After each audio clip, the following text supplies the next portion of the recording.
नमस्कार दोस्तों, मैं हूं doctor Rashmi Gupta, 360 degree gynae care clinic Ashoknagar Kanpur से। आज हम महिलाओं से संबंधित एक बहुत ही कॉमन प्रॉब्लम के बारे में बात करेंगे।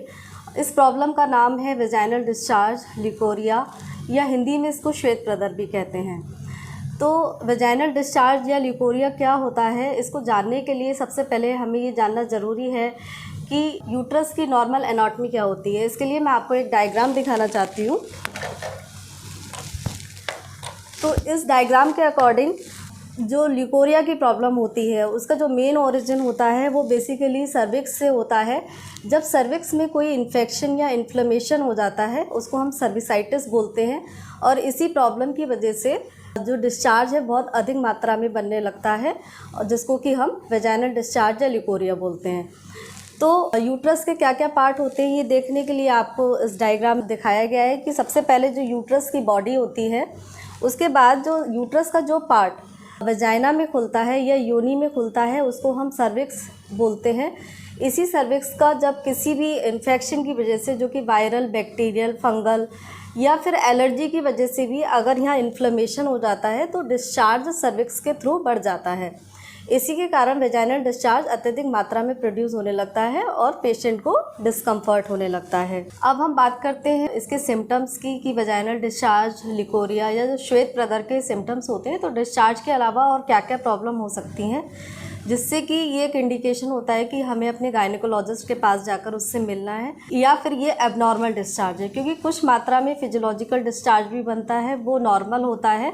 जो एबनॉर्मल डिस्चार्ज होते हैं उसके जो एक्स्ट्रा सिम्टम्स होते हैं वो मेनली ये होते हैं कि इसका कलर, अगर ये ग्रीनिश कलर का, ग्रेइश कलर का, वाइट या रेडिश कलर का है और इसमें फाउल स्मेल एसोसिएटेड है, अथवा पेट में निचले हिस्से में लगातार दर्द बना हुआ है, या कमर में दर्द बना हुआ है, या फिर प्राइवेट पार्ट्स में आपके इरिटेशन, जलन हो रही है, इचिंग हो रही है, या फिर रैशेज़ हैं, तो हमें ये मानकर चलना चाहिए कि जो डिस्चार्ज है, वेजाइनल डिस्चार्ज, वो एबनॉर्मल है।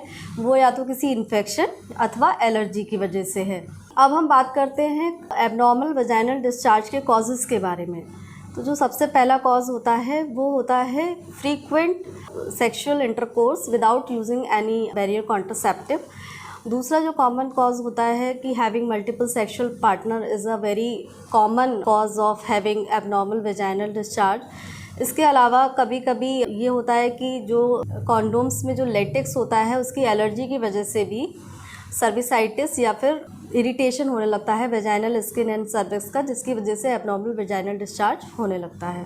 इसके बाद हम बात करते हैं एबनॉर्मल वेजाइनल डिस्चार्ज के प्रिवेंशन की, कि हम इसको कैसे प्रिवेंट कर सकते हैं। तो सबसे पहले है कि जब भी सेक्सुअल इंटरकोर्स के टाइम पर आपको बैरियर कॉन्ट्रासेप्टिव्स का यूज़ करना है। मल्टीपल सेक्सुअल पार्टनर्स अवॉइड करने चाहिए। Having a faithful relationship with a single partner is a very good thing which you can apply. And number 3, अगर आपको वेजाइनल डिस्चार्ज हो जाता है तो आपको गायनेकोलॉजिस्ट से मिलना है। वो आपके इंटरनल एग्जामिनेशन करेंगी। उस इंटरनल एग्जामिनेशन में हो सकता है आपका वेजाइनल कल्चर भी जाए, जिसके बेसिस पर आपको एंटीबायोटिक या फिर एंटी फंगल ट्रीटमेंट दिया जाता है। तो आज हमने बात की एबनॉर्मल वेजाइनल डिस्चार्ज क्या होता है, उसकी फिजियोलॉजी क्या होती है, पैथोलॉजी क्या होती है, उसके सिम्टम्स क्या क्या होते हैं और उसके कॉजेज़ क्या होते हैं। इसके प्रिवेंशन भी पॉसिबल है और इसका ट्रीटमेंट भी। तो अगर आप प्रिवेंशन और ट्रीटमेंट के विषय में थोड़ा और जानना चाहते हैं तो हमारा नेक्स्ट वीडियो देखिए, और अगर आपको हमारा ये इन्फॉर्मेशन अच्छी लगी हो तो हमारे चैनल को सब्सक्राइब कीजिए। आपकी कोई हेल्थ रिलेटेड क्वेरी हो इस टॉपिक से रिलेटेड, वो आप कमेंट्स में पूछ सकते हैं। मैं कोशिश करूँगी आप सवालों का जवाब देने का। Thank you.